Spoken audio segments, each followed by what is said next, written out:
안녕하세요 여러분. 어려운 생물 쉽게 알려드리는 크사 생물 멘토입니다. 이번 영상은 캠벨 바이올로지 10판의 The Chemistry of Life에 속해 있는 5장 The Structure and Function of Large Biological Molecules 생체 거대 분자와 지질 단원에 대한 멘토링 2회차를 진행하도록 하겠습니다. 지난 시간 크사 생물 에피소드 1 거대 분자와 지질 첫 번째 시간은 5장의 내용 중 탄수화물과 지질에 대해서 알아보았습니다. 오늘은 이에 이어서 단백질과 핵산에 대해 저 생물 멘토와 함께 알아보도록 하겠습니다. 첫 번째로 살펴볼 거대 분자는 단백질입니다. 단백질은 대부분의 세포에 물을 뺀 질량인 건조 질량의 50% 이상을 차지하며 생명체와 세포가 하는 거의 모든 일에 도움을 줍니다. 이렇게 생물학적으로 아주 중요한 위치에 있는 단백질에 대해 지금부터 살펴보도록 하겠습니다.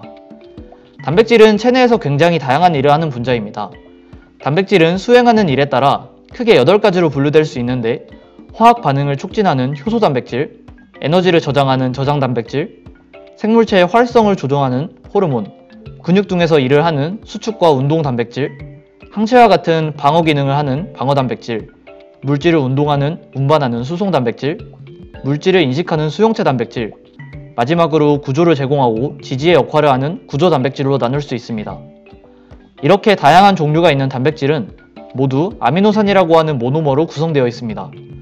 모든 아미노산은 알파탄소라고 부르는 중심 탄소 원자를 기준으로 아미노기와 카르복실기, 수소 원자, 그리고 얼기라고 표현되는 다양한 화학기가 붙어있는 공통적인 구조를 가지고 있습니다. 이때 이 얼기의 종류에 따라서 20개의 아미노산의 종류가 구분되며 이들이 가지는 생화학적 특징 또한 달라지게 됩니다.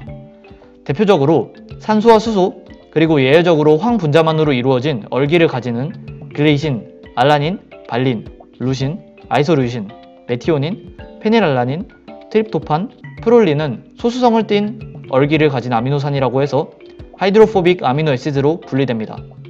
이외에 친수성 얼기를 가진 세린, 트레오닌, 시스테인, 티로신, 아스파라긴, 글루타민은 하이드로필릭 아미노 애시드로 또한 친수성이며 전하를 띤 얼기를 가지고 있는 아스파르트산, 글루탐산, 리신, 아르기닌, 히스티딘은 Electrically Charged 아미노 애시드로 분류됩니다. 또한 이들은 다시 산성과 염기성으로 나뉠 수 있습니다. 이와 같이 열기가 가지는 다양한 생화학적 특징에 따라 아미노산을 여러가지로 분류할 수 있습니다. 이런 아미노산 2개를 이어보면 카르복실기와 아미노기 사이에서 탈수 축합 반응이 일어날 수 있다는 것을 볼 수 있습니다. 실제로 이 부분에서의 결합을 통해 아미노산은 연장이 되고 단백질에서 일어나는 이 결합을 바로 펩타이드 결합이라고 합니다. 이런 펩타이드 결합을 통해 여러 아미노산들이 일자로 길게 연결된 구조를 폴리펩타이드라고 합니다. 이것은 단백질 분자를 여러가지 방법으로 컴퓨터에서 모델링한 사진인데요. 아미노산이 사슬 형태로 길게 늘어진 구조인 폴리펩타이드 구조와는 조금 차이가 있어 보입니다. 이런 차이는 폴리펩타이드가 기능을 하는 단백질 분자가 되려면 몇 가지 과정을 거쳐야 하기 때문에 생기는데 바로 이 트랜스테린이라고 하는 혈청에서 일을 하는 수송 단백질을 통해서 그 과정을 살펴보도록 하겠습니다. 단백질의 매추얼 과정은 크게 4단계로 분류할 수 있는데 아미노산이 선형으로 사슬을 이은 이 폴리펩타이드 상태를 1차 구조, 프라이머리 스트럭처리라고 합니다. 아미노산은 카르복실기와 아미노기에서 이 펩타이드 결합이 일어나기 때문에 완성된 사슬의 한쪽 끝에는 카르복실기, 그리고 반대쪽에는 아미노기가 있게 됩니다. 각각을 탄소와 질소 원자의 이니셜을 따서 C터미널, N터미널이라고 합니다.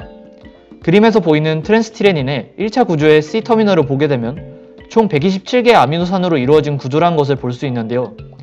이때 각 자리에 20개의 아미노산이 대체될 수 있으므로 트랜스티레틴과 같은 길이를 가지는 단백질의 1차 결합의 개수는 무려 20의 127제곱이 됩니다. 이렇듯 단백질은 단위체의 개수가 엄청 많기 때문에 다양한 종류가 있습니다. 이런 단백질의 1차 구조는 사슬에 위치한 골격과 얼기의 화학적 성질에 의해 그 다음 단계가 되는데요. 바로 Secondary Structure, 2차 구조입니다. 이때 골격 내에서 산소 원자와 수소 원자 간의 수소 결합을 통해 반복적으로 꼬이거나 접히는 폴리펩타이드 패턴이 생기는데 이것을 바로 2차 구조라고 합니다. 단백질의 2차 구조에서는 크게 2가지 패턴이 등장하는데 일정한 거리만큼 떨어진 아미노산들끼리 수소 결합을 이뤄서 나선 모양으로 꼬인 알파 나선 모양과 평행하게 수소 결합이 생겨서 평평한 구조를 이루는 베타 병풍 모양이 있습니다. 각각을 영어로 알파 헬릭스, 베타 플레이티드 시트라고 합니다. 다음은 단백질의 구체화 단계라고 할 수 있는 3차 구조입니다. 이 3차 구조는 폴리펩타이드의 최종적인 형태로 이 단계에 이르면 아미노산을 이루는 분자들 간의 많은 상호작용이 일어나는데 추가적인 수소 결합과 20개의 아미노산 중 유일하게 황 분자가 있는 시스테인들 간의 이황화 결합, 그리고 이온 결합, 소수성 아미노산의 얼기들끼리 서로 모이게 되는 소수성 상호작용, 그리고 반데르발스 상호작용 등 여러가지 상호작용이 일어나게 됩니다. 이렇게 다양한 힘들의 작용에 의해 단백질은 점차 본인의 구조를 찾아가게 되고 이것을 3차 구조, tertiary structure이라고 합니다.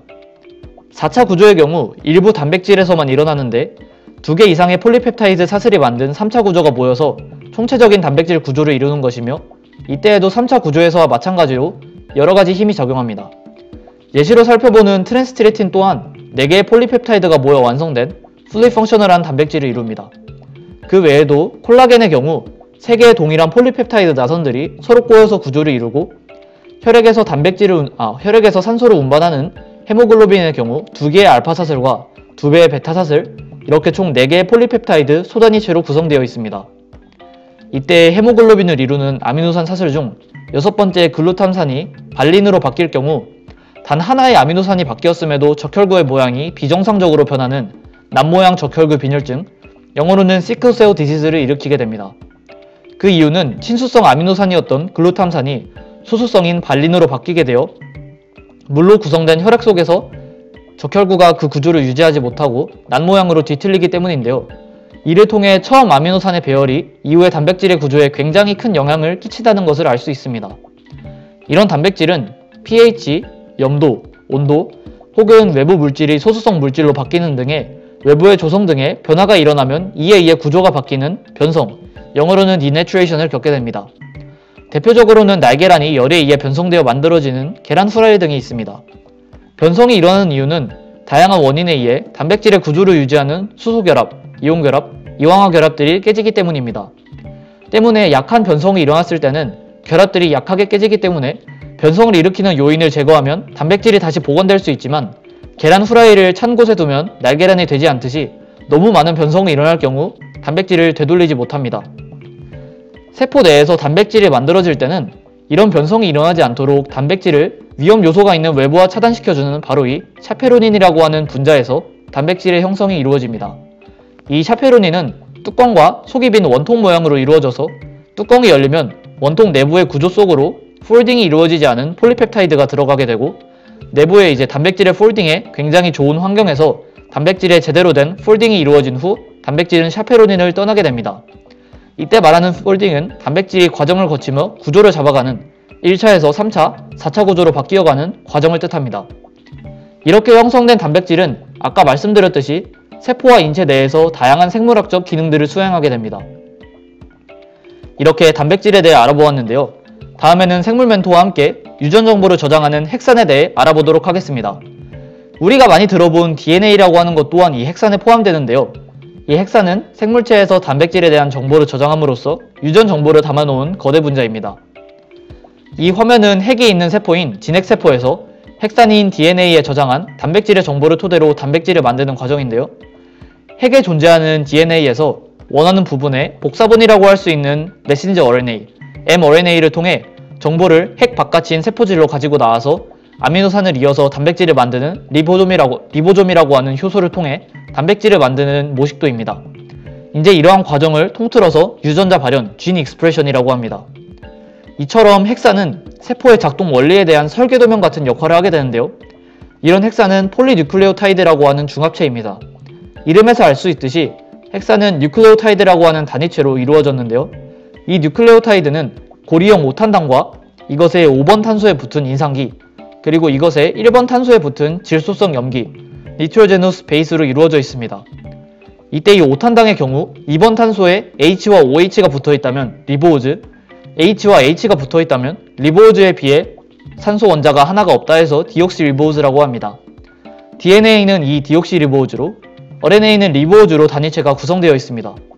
또한 질소성 염기의 경우에는 고리 하나로 이루어진 피리미딘과 2개로 이루어진 퓨린으로 구분할 수 있는데 피리미딘의 경우 사이토신, DNA는 티민, RNA는 우라실로 구성이 되어 있으며 퓨린의 경우 아데닌과 구아닌으로 이루어져 있습니다.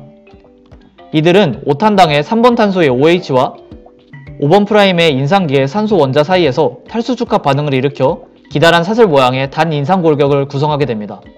이때 5탄당의 5번 프라임 탄소의 인상기와 3번 프라임 탄소의 OH가 계속해서 연결된 구조이기 때문에 당 인상 골격에는 5번 프라임 말단과 3번 프라임 말단이 존재하게 됩니다. 이렇게 만들어진 구조 두 개가 서로 붙은 모양이 DNA입니다. 이때 DNA에는 아데닌과 티민이 두 개의 수소결합을 통해 구아닌과 사이토신이 세 개의 수소결합을 통해 연결되게 됩니다. 이렇게 연결되는 것들이 정해져 있기 때문에 한쪽의 당 인상 골격에 연결된 염기의 서열만 알고 있다면 이에 상보되는 반대쪽 서열 또한 알 수 있는데 이를 DNA의 상보적인 특징이라고 합니다. 또한 반대 방향의 두 개의 당 인상 골격이 서로 마주보면서 진행하고 있어 이를 역평행, 안티패러렐한 특징이라고 합니다. 오른쪽 그림에서 보면 한쪽은 위가 3'이고 아래가 5' 방향인 골격이 다른 쪽은 위가 5'이고 아래가 3'인 골격이 있는 모습을 볼 수 있는데 이것이 바로 역평행, 안티패러렐한 구조입니다. 이렇게 역평행, 상보적으로 꼬여있는 나선형의 DNA의 모습을 이중나선, 더블 헬릭스 구조라고 합니다. 이렇게 탄수화물, 지질, 단백질, 핵산에 대해 저 생물 멘토와 함께 마무리했습니다.